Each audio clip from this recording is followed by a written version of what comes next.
ඉතින් අද මම ගෙනල්ලා තියෙන්නේ 10 වසර 11 වසර ඒ වගේම O level සිසුන් සඳහා අවශ්‍ය කරන ඉංග්‍රීසි පේපර් එකට එන ඉංග්‍රීසි රචනාව.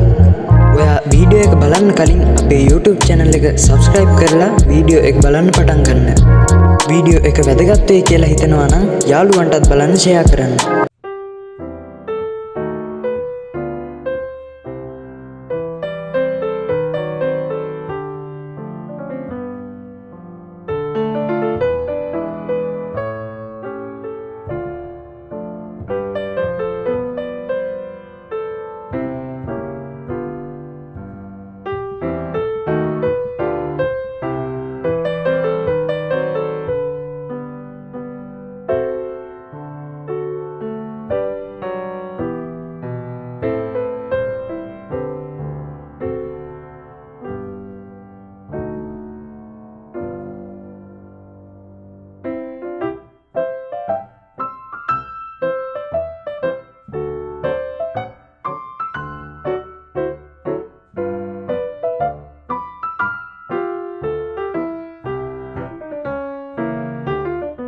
තවත් මෙවැනි අධ්‍යාපනික වීඩියෝ නරඹන්න අපේ YouTube channel එක subscribe කරලා තියාගන්න.